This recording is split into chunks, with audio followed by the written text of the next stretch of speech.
Salam damai sejahtera Bapak Ibu serta saudara-saudari semua. Untuk mengawali renungan tentang firman Tuhan ini, mari kita bersatu di dalam doa.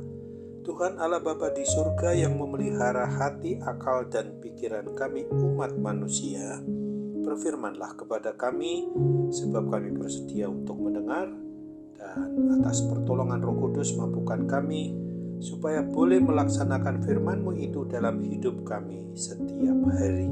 Hanya dalam nama Tuhan Yesus kami bermohon kepadamu. Amin.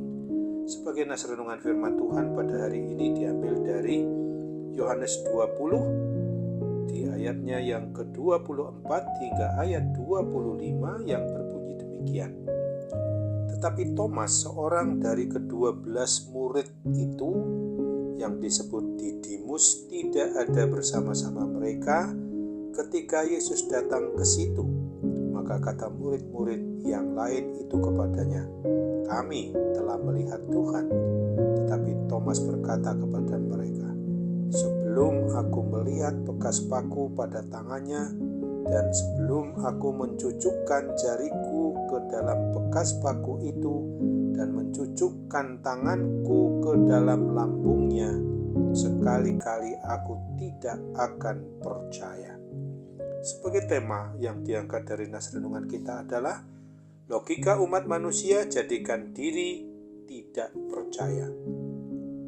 Kisah tentang Thomas yang diberi gelar Didimus, salah seorang dari murid Tuhan Yesus yang tidak percaya kalau tidak melihat ini, sudah kita hafal karena hampir setiap tahun dikhotbahkan, meskipun semua para murid lainnya sudah menyaksikan di mana mereka telah berjumpa atau bertemu Tuhan Yesus yang telah bangkit dari kuasa maut, dari kubur, dari kuasa kematian itu. Namun Thomas sama sekali tidak mau percaya. Bagi dia tidak mungkin Tuhan Yesus yang telah sungguh-sungguh wafat, telah mati saat disalibkan di atas kayu salib di Bukit Golgota itu dapat bangkit dan menjumpai mereka. Dia hanya mau percaya kalau sudah mencucukkan jarinya ke bekas luka, di bekas luka kaki, tangan maupun lambung Tuhan Yesus.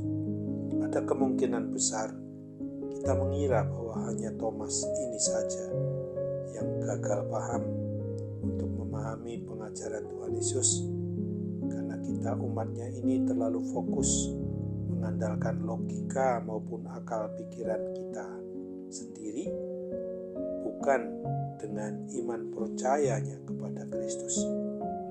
Sesungguhnya bukan pula hanya Thomas yang hidup dengan mengutamakan logika atau akal pikirannya itu saja, akan tetapi diri kita sendiri juga seperti Thomas yang senang mengandalkan logika, senang mengandalkan akal pikiran kita, bahwa semua hal termasuk firman Tuhan itu harus diuji dengan logika.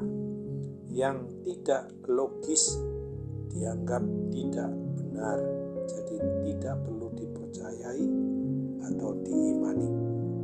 Padahal Alkitab yang adalah firman Tuhan berisi firman yang dituliskan itu mengungkapkan ada banyak sekali contoh bahwa Tuhan Allah Bapa kita mampu dan dapat melakukan semua mujizat-mujizat yang tidak logis, yang tidak menurut akal pikiran, yang tidak masuk akal pikiran kita umat manusia ini, seperti menyembuhkan semua jenis penyakit, menghidupkan orang mati seperti Lazarus yang mati sudah 4 hari dikubur, atau berjalan di atas air, termasuk mujizat saat Tuhan Allah memakai Musa membelah laut merah atau laut Teberau itu, dan masih banyak lagi mujizat-mujizat yang Tuhan Allah kerjakan dan diperbuatnya di hadapan kita umatnya. Sesungguhnya nas renungan firman Tuhan pada hari ini mau mengingatkan dan mengajak kita, orang yang mau mengaku beriman percaya hanya kepada Kristus, agar selalu mengandalkan pertolongan dan bimbingan Roh Kudus supaya kita bisa dan dapat selalu memahami akan kebenaran firman Tuhan Yesus Kristus itu. Hendaknya kita jangan pernah hanya mau mengandalkan logika atau rasio kita seperti Thomas atau Didimus itu di dalam mengimani mempercayai semua janji yang sesuai dengan kebenaran firman Tuhan saja. Oleh karena logika kita sesungguhnya terlalu dangkal untuk mampu memahami tentang mujizat-mujizat tanda-tanda ajaib yang telah dilakukan oleh Sang Pencipta dan Sang Pemelihara hidup dan mati kita umatnya ini.